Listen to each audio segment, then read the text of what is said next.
Some of you may have seen that I appeared on ABC with George Stephanopoulos this past Sunday. And I said in that interview something that I have said previously for the last 2 years, many times on the public record. And that is, no matter what happens, I will not bear false witness against this president. I will not make up stories and lies in the effort to remove him. The next day, I was proud to see a tweet from the President of the United States who lauded me for my guts.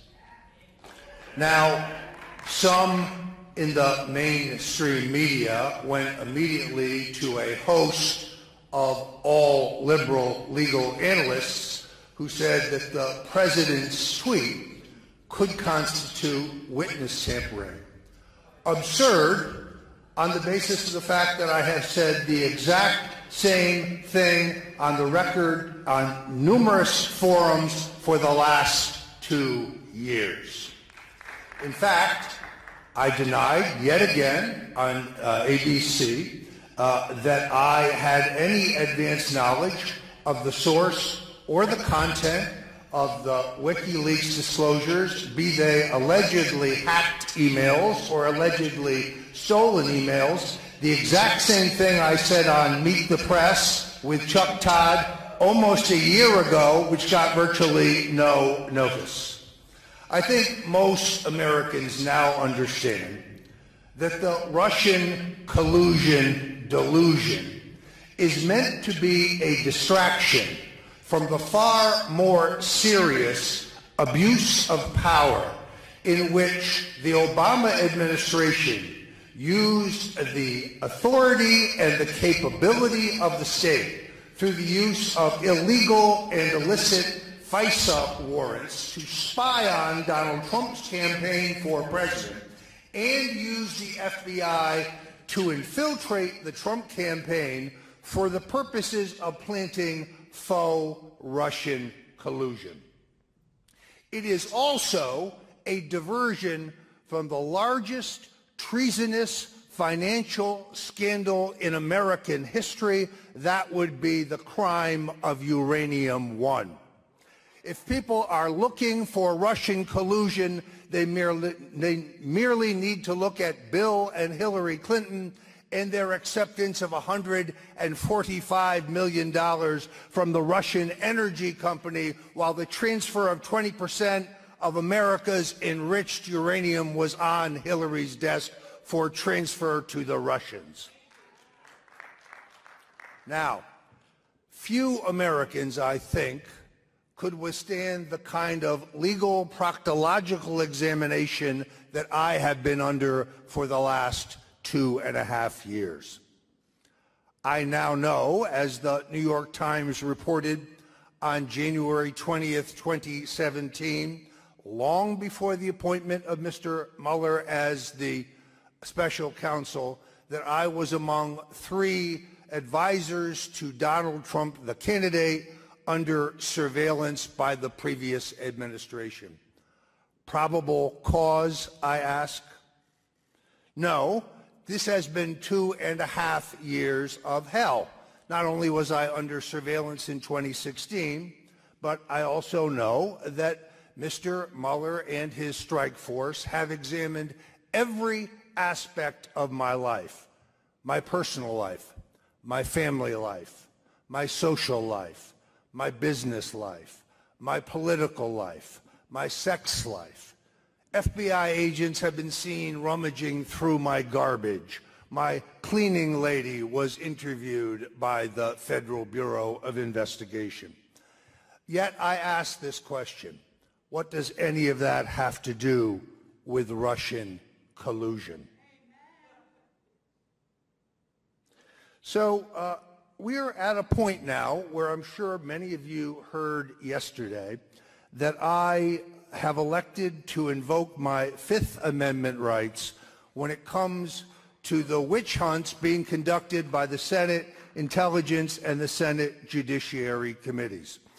Just for the record, I informed through my attorneys both of those committees that I would not be turning over 3 tractor-trailer loads of documents for them to root for, and I will not testify unless I am allowed to testify in public so the American people can hear every word. I insist upon this because I do not want to see a replay of my testimony before the House Intelligence Committee. I wanted that testimony to be in public, a right that I was denied. To this date, I am not even entitled to have a copy of the transcript of my testimony. And it is abundantly clear that while this investigation is not about Russian collusion, it's about perjury traps and trumped-up process crimes. Despite the partisan claims of Congressman Adam Schiff, a huckster and con man of the first magnitude, and others of his ilk, my submitted statement and testimony to the House Intelligence Committee was and is entirely accurate. I recently released text messages that absolutely establish that as I informed the committee, a now unemployed radio talk show host, Randy Credico, was my source regarding the significance and the October release of the WikiLeaks information, the existence of which Julian Assange himself had teased on CNN in June of 2016. Claims that I urged third parties to come forward to whom Mr. Credico had confirmed his role somehow constitute witness intimidation are ludicrous. Urging people to exercise their First Amendment rights and tell the truth in the face of a tsunami of lies being circulated and recycled by the MSNBCs of this world is a complete exercise of my First Amendment rights and a testimony to the truth. I also entirely reject contentions that Dr. Jerry Corsi, as suggested to him by prosecutors from the Special Counsel's Office, that he was the source of any information pertaining to the WikiLeaks disclosures. In fact, Dr. Corsi's predictions regarding the WikiLeaks disclosures turned out to be entirely incorrect and the basis of speculation. My contention that Dr. Corsi briefed me on the Podesta brothers' lucrative business dealings in Ukraine and Russia prior to my iconic August 21st, 2016 tweet in which I said, let's get it right this time, the Podesta brothers' time in the barrel will come, is both accurate and entirely supported by email and text message records. The contention that the memo he subsequently gave me regarding the Podesta brothers' business dealings was written as some type of cover-up both defies logic and the written record. Cover-up of what? There was no controversy in the wake of my tweet for 6 weeks.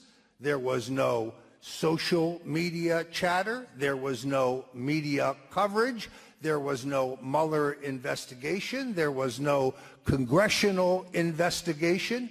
There were no subpoenas. So cover up of what? Mr. Schiff and his colleagues are engaging in frivolous semantics, shifty word games, and non-material hair splitting in a shameless bid for partisan advantage. If Mr. Schiff has any proof whatsoever that I had advance notice of the source or the content of the allegedly hacked or stolen emails published by WikiLeaks, or that I received anything of the kind, I challenge him to produce it now or shut up. just as in his previous claim to have seen substantial evidence of Russian collusion with the Trump campaign and producing none, the congressman is completely full of schiff. I was extraordinarily proud of the president's tweet, but I am prouder still to stand with a president who is making America great again.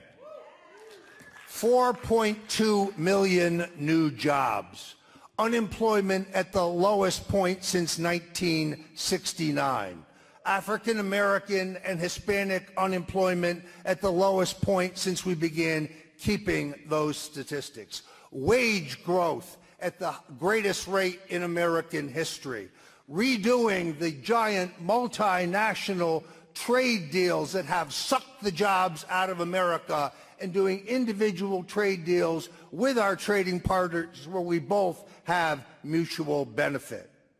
Securing our borders to make our streets and neighborhoods safe again. Now, about a week ago, I speculated that I believed it was possible that the president would choose not to run for re-election.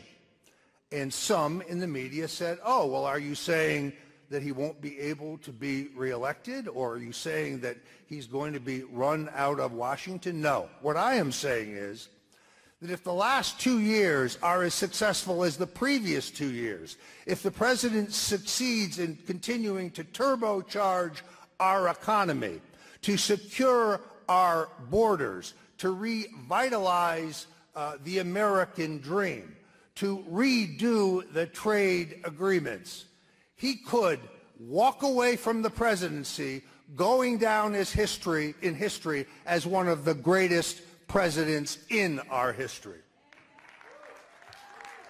I have known Donald Trump for 40 years. He did not run for president to be someone. He ran for president to do something.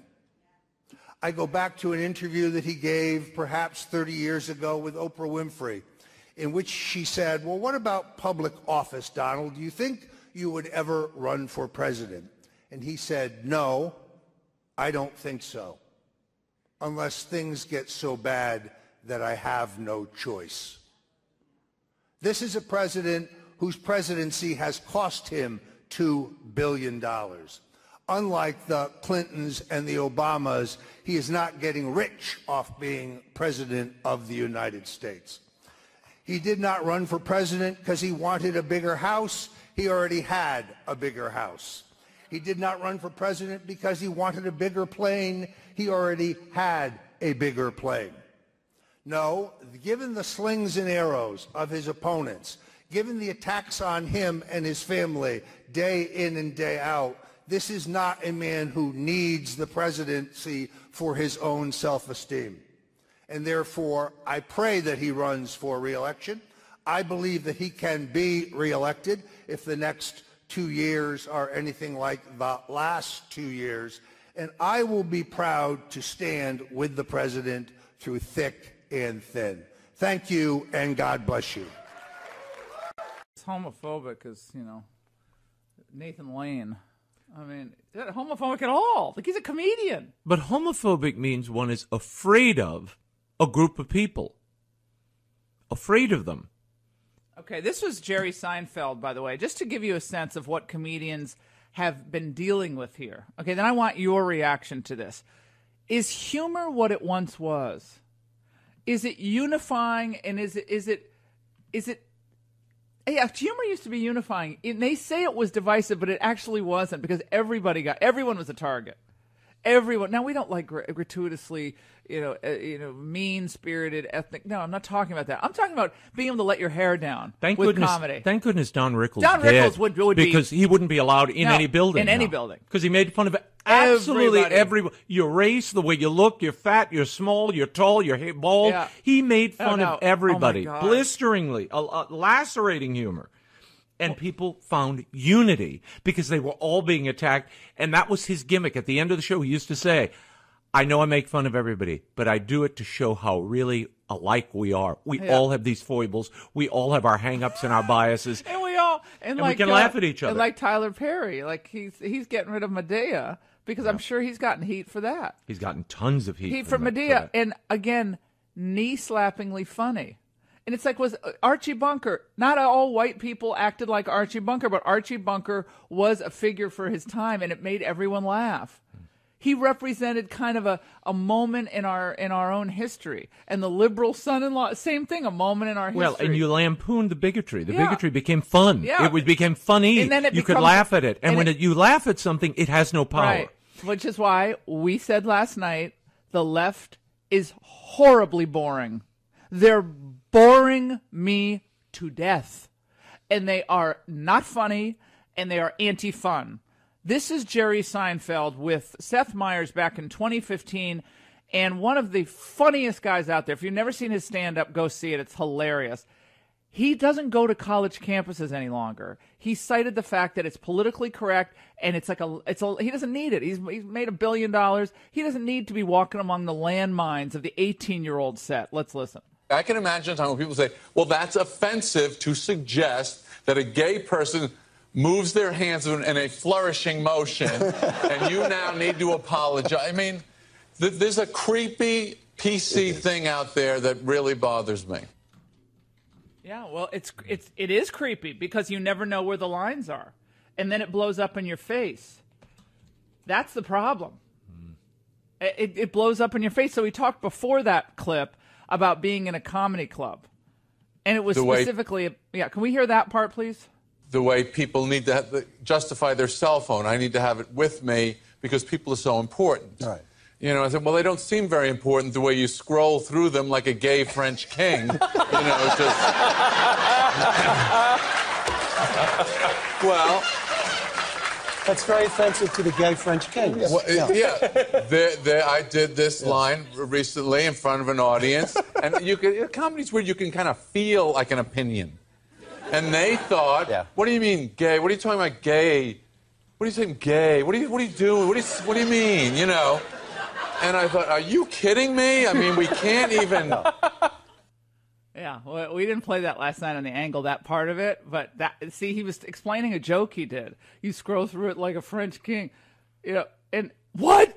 You're saying gay? What? How are you doing that? If you watch, and we may pull some clips, if you watch his Getting Coffee with Comedians, which I watch religiously. I've watched every episode. So funny. He routinely, Seinfeld does, grouses and finds common cause with comedians who feel they're the areas with the governing ethos, the orthodoxy of Hollywood, and the fan base who rallies around a guy like Kevin Hart. He's only one of the biggest comedians in the world. Fills arenas, fills Superdomes. I mean, he's got tens of thousands of people coming to his concerts. That is something to be reckoned with. You're listening to your Healthy Radio Addiction, 855-40-LAURA. Let's go to Perry, Illinois, real quick. Perry. Hey, Laura. How are you today? I'm great. How you doing? Hey, Laura. I'm good. I'm so happy I got through. Just to say I love your show. I'm going to miss you. But real quick, you know, I'm an American, a conservative that just happens to be a gay man. And I have to tell you, it's absolutely ridiculous what they're doing to Kevin Hart. And good for him that he stood up to them and said, no, I'm done apologizing. I'm not falling for this nonsense anymore. Well, Perry, keep listening and listen to our podcast. You're going to love it. It's launching in the new year, podcast1.com. Tonight on the Ingram Angle. Great show on tap. Buchanan next in your calls.